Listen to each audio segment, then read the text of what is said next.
The luxury car industry is filled with coupe-designed vehicles that affect sedans and SUVs. But not everyone wants a coupe-designed SUV. Some want the classic box. And for that, Mercedes Benz will offer you its G-Class. Capable, classy, boxy. But not everyone can afford a G-Class. And so for those folks, Mercedes Benz gladly offers its new GLB class, the boxy on a budget. When approaching styling for this GLB, Mercedes appears to have borrowed some things from the GLC and some things from the G-Class, and the combination is sort of a mixed bag for me. I like the front-on view, and especially this one that has both the night package and the AMG line package, which adds things like this AMG grille, and then black treatments for certain elements around the vehicle, including this lip down here, and then we go to the side and we see these blacked out, these are 20-inch wheels, but 19-inch wheels come standard with the AMG line package, and then blacked mirror caps, black window surrounds here. As we work our way back the profile though, we get to some of the stranger proportions of this vehicle, in my opinion. Something about it is just a little funky. Yes, I realize it's, for Europeans, this is very natural. This boxy kind of roundedness is very common on their roads, but here in the US, there's just something a little funky about it. I can't quite put my finger on it. The back end's on a good note. I think it looks similar to the front in that it's very distinctively Mercedes and it's just handsome, whereas the side is a little funky, as we've discussed.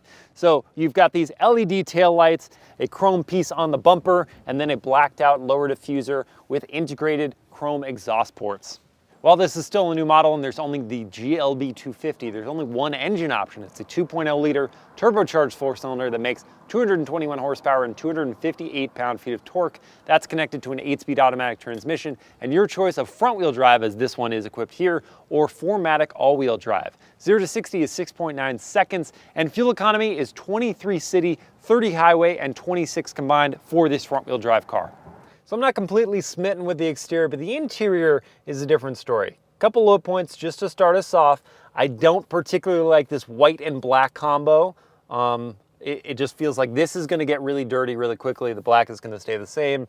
And it's just a weird like panda design that we've got going on here. Also, there's no sunroof, not even standard sunroof, regular sunroof. You can option on a panoramic sunroof, but there's none in this car, and that makes it a little darker. The rest of it's all a win, in my opinion. I especially like Mercedes Surfboard. That's what they call this stacked 10.25 and 10.25 inch digital instrument cluster merged with infotainment. The MBUX system is what they call the software for it, is really good.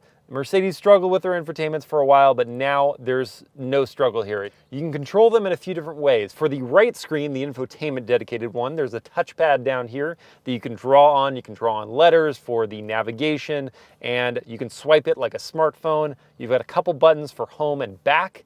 And then if you want to control this one over here, you can do so with the steering wheel button. So this left pad is also touch sensitive like a smartphone. You can swipe it really easily to go through different information on the left dial. And then for this right one that controls the infotainment, it's the same setup. You've got a home button, and then you've got the swiping functionality of a smartphone display. You can also change the aesthetic of the display if you want. In the infotainment, you can choose modern, sporty, or classic for your gauges, and then being able to switch through all different sorts of information. It makes this so customizable, and the resolution is incredible. The speed at which it responds to your inputs is great. They've just done such a good job with the MBUX. Some driver assistance features come standard, but this one has the driver assist package, and so it has a whole bunch of extra goodies like blind spot monitoring with rear cross traffic alert. It's got adaptive cruise control with lane keeping assist. It's got pedestrian detection, all the things that you're worried about that you might encounter on the road. This one's got it covered. Material quality is pretty good. There's only a couple exceptions to that. So you have some hard plastics in places I wouldn't expect them. Your arm lays here naturally, and then this is scratchy hard plastic, and this on the glove box, scratchy hard plastic. The rest of it is good though. You've got soft touch materials up here on the dashboard, nice leather trim on the door inserts, and then real metal finishes. This may be plastic, I'm not sure, but they look real metal. So for $37,500 where this car starts, these things make sense. This one at $49,000 as equipped, I think maybe these hard plastics should be gone. The practicality of this vehicle is where things really get good, because the space as a box, this is one of the benefits of having a box, the space up here at the front is very generous. And those back seats, they slide and move forward. I'll actually climb back there and I'll show you. Okay, so first of all, the doors open nice and wide back here. I appreciate that. It makes it easy to get in. And then when I'm actually back here, that's my own driving position at 6 feet tall. Got so much headroom. Leg room's really good. These seats do slide forward. And if they're in their all the way forward position, my knees are resting against the seat. So if you have to stuff the cargo capacity back there, you're going to compromise the rear passenger space. But if you fold all these seats down, you're looking at 62 cubic feet of space, which is a lot. There's also a third row of seat option, which I suppose that makes sense if you have some very small people sitting back there, and you'd have to move these seats forward to give them some leg room. But I wouldn't. I would just use this as the 5-passenger vehicle that it is. It's got enough space for those folks. And let's check out the cargo space in the trunk, because that's pretty cool. Also, you have 2 USB-C ports and a 115-volt AC outlet there, and then 2 USB ports in the front. Just by the way. All right, so I've stowed the second row of seats, which you can't actually do from the trunk. You have to go around to the sides and pull a nylon strap, and that's just a whole other deal. But I've stowed these so you can see that this floor in its current position is flat, so you can load things in easily here. But if you don't need those seats folded, you can move this to its lower position. And then you've got a nice deep cubby here to maybe load in taller items. This is also a low load floor, so you're not gonna have to hike things up really high over a big lip here to get them inside. This is very clever stuff, and Mercedes-Benz has done a great job using the boxiness of this vehicle to its full advantage.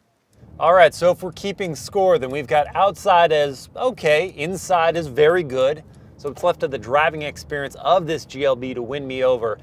And so far it's doing just that. This is such a good handling, comfortable, solid riding vehicle. Maybe it's the fact that it's kind of squat on its wheels, which you would expect a vehicle of this boxy nature to be more lifted and higher off the ground. This one, because it's so squat, it just handles nimbly.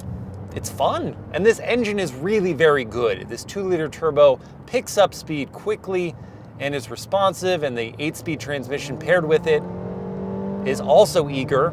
And there are a few different drive modes. So we can go through and go to eco if we want to maximize the fuel economy, comfort for kind of your daily driving, and then sport, which peps things up a bit.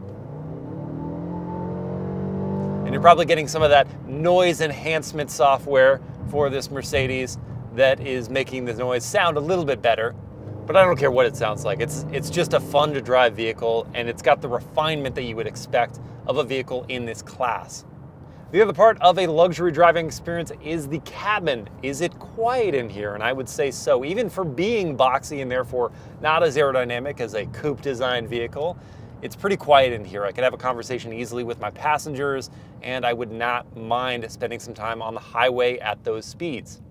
It seems to be checking all the right boxes, but how does the GLB stack up with competitors? Yes, with the available third row seating, you can bring in some 3-row SUV competition, but I wouldn't. I would just situate this against the BMW X1 and the Volvo XC40, both handsome, utilitarian, small luxury SUVs. This GLB has more cargo capacity than those vehicles. Its powertrain kind of matches up pretty evenly. The fuel economy is right in between the XC40 T5 and the BMW X1, and 0 to 60 is going to kind of be around the same as well. This is a pretty unique vehicle, not just in how it looks, but in terms of what it's offering, in terms of that practicality and the technology. This MBUX system is so good. I think it's doing really well in this segment, if not a segment leader. And certainly if the profile doesn't bother you, this is kind of the way to go. Now, if you want to price out a Mercedes-Benz GLB in your area with whatever trims you're thinking of, go ahead and click the link in the description below.